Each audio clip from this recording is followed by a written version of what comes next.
Hey guys, I guess you could call this a bench update or video log of what I'm doing. I don't know. Call it whatever the fuck you want. I don't know. Alright, what I've been doing. Well, I finished up that Italian Ariete that just actually going to get the video built now. I finished up that finished line diorama, which I'll post probably, today's Monday, probably Tuesday or Wednesday for that. I've been working on this Trumpeter 12.8 pack 44 that's on an extended Hetzer chassis, but these tracks are just getting the best of me.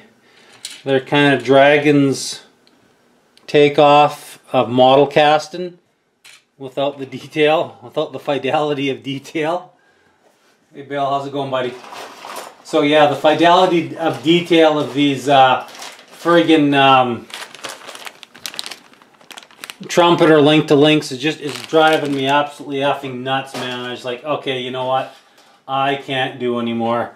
There's an hour and a half worth of work. It's like, oh fuck.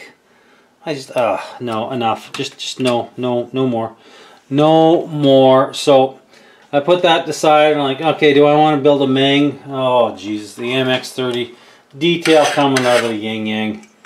Everything I've got is like, oh Jesus Christ, epic friggin' builds, man. You know, builds that's gonna take you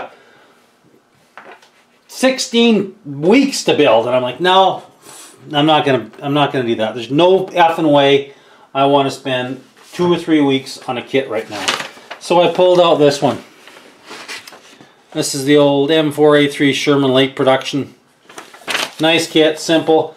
A couple of things that you know, to me, kind of effed up on is they've left the bottoms of the sponsoons open, unlike, you know, on the other ones, on those two Israeli ones, they gave you fillers to fill in.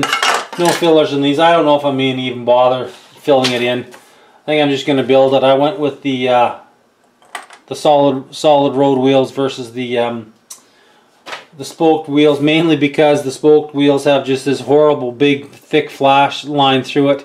These have no line through it, just a couple of the points where they attach on. That's it. There's no big ass seam lines or anything like that. So I built that. And so my son and I, yeah, my kid's 9 and I treat him like an adult, a teenager, I don't know. Probably because that's the way I was raised. So we went and seen that new Brad Pitt movie, Fury. Yeah. He loved it. I, on the other hand, did not. I don't even know if I'd like it. No, I pretty much hated it. I disliked that movie immensely. It was slow. I didn't like any of the characters. I didn't like a single one of the characters. The youngster that comes in as the assistant tank driver, I didn't like. The one tank driver, the Spanish fella or Mexican or whatever the hell he is, I liked him. He was pretty good. The gunner Shia LaBeouf character was kind of a caricature of a southerner. His accent came and went. He was actually pretty good. I think Shia LaBeouf actually did a pretty good job in that. Brad Pitt, same thing. His accent would come and go. One day he sounded like he's like, yeah, man, he's a surfer man. And the next day he's got this funky ass kind of southern U.S. accent. I don't know. But it would come and go. Technically, it was superb. Just superb. The tanks were perfect. Everything was excellent. Like, the guns were perfect, the uniforms were perfect, everything was spot on the money. The Tiger tank was excellent. The only thing I didn't like, there's lots of things about the movie I didn't like, but I didn't like the way they did the tracer. The tracers looked like freaking laser beams. And when the lone Sherman took out the Tiger from behind, the shots into the rear hull looked like they were, God, you know, Hulk fist size, like holes like this. I think, yeah, they were running a 76, so they were an M4A3E8, an Easy 8 in that movie. And I thought that was a little bit unrealistic, but it sure showed how, you know, a Tiger would you know, basically 5-6 to 1. The Tiger would take out 5-6 Shermans without much breaking a sweat, unless it got flanked or outmaneuvered, which the one in this movie did. There's a lot of unnecessary parts. The part in the German village when they, you know, go in and have a fried egg meal, that was just like, come on, can we get on with this already? And there's other parts like when the boys roll in and overrun this one German position. Like, you know, the tanks are all lined up in a perfect row. Everyone gets out and they're basically having a fucking party. And I'm like, technically that just doesn't seem right. They're attacking in a wide open field under 400 yards, and the German tanks are shooting all over it, and the German guns are like missing every other shot. Like, I don't know, boys. I don't know. Technically, you know, the tanks and the uniforms look good. The guns were good. Everything looked good, but you know, I don't want to give anything away if you haven't seen it. But right at the end, like, Christ, one German from 50 meters in the dark with a Panzerfaust, and it's over. Like, I don't know. I don't get it. I guess they had to make a movie out of it, but I don't know. I don't know. If you have to absolutely go see it, yeah, go see it on the big screen with kick-ass sound. We've seen it at not an IMAX, but it was one of the big ass screens with killer sound. Like, Christ, we were, you know, vibrating in the seats. The sound was so wicked. But yeah, I don't know. What the hell's my cat getting into? I'll have to introduce you to our new member of our family. We've got a cat.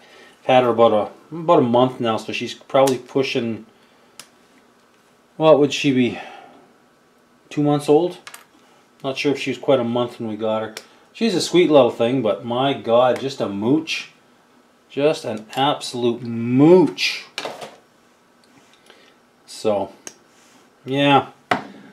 Kid and I love going to movies, but that one was just... I probably don't take your 9-year-old, guys, you know, just a thought. Just a thought. You know, I wouldn't take your wife to this movie. It's definitely not one of those movies that you're going to take your wife to and then get lucky when you come home if you're by yourself. Okay, speaking of which, here's a true story. This is quite a few years ago. All of her other kids were off at their dad's place for the weekend, so I'm thinking, all right, Sunday afternoon, we're going to go to a movie. I'm going to come home, going to get lucky, going to spend a couple hours in the sack. All right, what a great way to spend a Sunday afternoon. So, the movie that the wife picked out was The Passion of the Christ. If you haven't seen The Passion of the Christ, it depicts basically Jesus' last few days on earth. And there's one scene when he's flogged. The scene is at least 12 minutes long. 12 minutes of chunks of flesh flying, of blood splashing across the screen, of a pure out flailing. I mean, it wasn't a movie. It was a freaking snuff film, for Christ's sakes. Christ's sakes, sorry. Yeah, sorry to any of the Christian types that are watching this. But it was gross. It was the most disgusting movie I'd ever seen. And of course, the wife, being a Catholic and a woman, came home and she was sick as hell from watching this. She went to bed and cried herself to sleep because she was so upset over this movie. Wow, great. What a wicked way to spend an afternoon. I'd rather went and seen something dumbass like Wedding Crashers or something. So, here's a tip for all you young bucks that want to take a lady out to a movie and then maybe a little bit of nudge nudge wink wink after the show's over. Don't take her to Fury. Or The Passion of the Christ, or anything too serious, my goodness sakes. Serious movies on date nights, not a good thing. I'll tell you one movie that was awesome, wicked awesome, that you know, one of the few date nights my wife and I had was the Grand Orient Budapest Hotel.